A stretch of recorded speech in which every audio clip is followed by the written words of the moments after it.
AP ప్రభుత్వం ప్రతిష్టాత్మకంగా తీసుకున్న P4 స్కీమ్ నేటి నుంచి ప్రారంభం కానుంది. ఇవాళ మంగళగిరిలో ఈ పథకాన్ని ప్రారంభించనున్నారు CM Chandrababu, deputy CM Pawan Kalyan. తొలి దశలో 15 లక్షల కుటుంబాల ఎంపికపై ప్రభుత్వం ఫోకస్ పెట్టింది. ఇక మార్గదర్శుల ఎంపికపై అధికారులు, ప్రజాప్రతినిధులు ప్రత్యేక దృష్టి పెట్టారు. P4 సంబంధిత మార్గదర్శకతలో ఇప్పటికే సీఎం చంద్రబాబు ప్రత్యేక భేటీలు నిర్వహించారు. ఏపీ ప్రభుత్వం ప్రతిష్టాత్మకంగా తీసుకున్న P4 స్కీమ్ నేటి నుంచి ప్రారంభం కానుంది. ఇవాళ మంగళగిరిలో ఈ పథకాన్ని ప్రారంభించనున్నారు CM Chandrababu, deputy CM Pawan Kalyan. తొలి దశలో 15 లక్షల కుటుంబాల ఎంపికపై ప్రభుత్వం ఫోకస్ పెట్టింది. ఇక మార్గదర్శుల ఎంపికపై అధికారులు, ప్రజాప్రతినిధులు ప్రత్యేక దృష్టి పెట్టారు. P4 సంబంధిత మార్గదర్శులతో ఇప్పటికే సీఎం చంద్రబాబు ప్రత్యేక భేటీలు నిర్వహించారు. ఇక ఇదే అంశానికి సంబంధించి పూర్తి సమాచారాన్ని మా ప్రతినిధి నాగ్ కిషోర్ అందిస్తారు.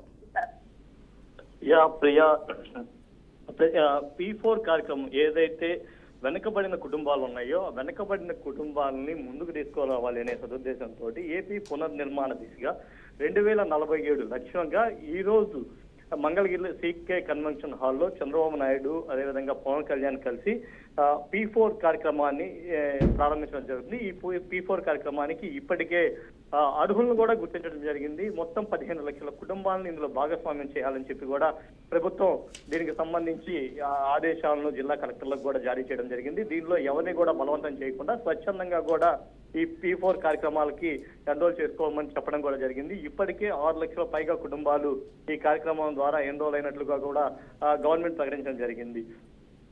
Public private people's partnership programme ద్వారా ఈ కార్యక్రమాన్ని నిర్వహిస్తున్నారు. ఆర్థికంగా బలంగా ఉన్నవారు స్వచ్ఛందంగా వారు ఎవరైతే వెనకబడి ఉన్నారో ఆ కుటుంబాలని దత్తత తీసుకోవాలని చెప్పి ఇప్పటికే చంద్రబాబు నాయుడు కోరడంతో దానికి పెద్ద ఎత్తునగా స్పందనలు వచ్చాయి.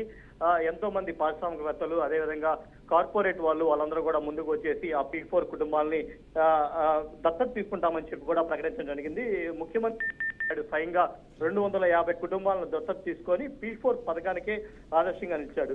భారతదేశం ప్రపంచంలోనే వేగంగా అభివృద్ధి చెందుతున్న దేశం కాబట్టి ప్రపంచ స్థాయిలో బిలియనర్లుగా ఎదుగుతున్న దేశంలో పేదవాళ్ళు అనేది లేకుండా ఫస్ట్ గా ఏదైతే ఆర్థిక వ్యవస్థలో భారతదేశం 3వ స్థానంలోకి రాబోతుందో ఇట్లాంటి పరిస్థితుల్లో ఆంధ్రప్రదేశ్ దానికి ఆదర్శంగా నిలవాలని చెప్పి పేదరిక నిర్మూలన ఇక్కడి నుంచే స్టార్ట్ చేయాలని చెప్పి చంద్రబాబు నాయుడు గతంలో ఏదైతే ప్రకటించి 2020 విజన్ అన్నాడో ఆ విజన్ అనుకూలంగా ఇప్పుడు 2047 విజన్ ప్రకటించేసి మొత్తం పేదవాళ్ళ రహిత రాష్ట్రంగా ఆంధ్రప్రదేశ్ నిలపాలనే ఉద్దేశంతో ఈ రోజు సీకే కన్వెన్షన్ లో P4 కార్యక్రమాన్ని గ్రాండ్ గా లాంచ్ చేయబోతున్నారు.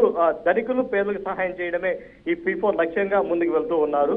సో ఇప్పటికే దీనికి సంబంధించి పూర్తి మార్గదర్శకాలను కూడా సిఎస్ విజయానంద్ జిల్లాలకు కూడా పంపించడం జరిగింది. Priya, thank you Nagakishore.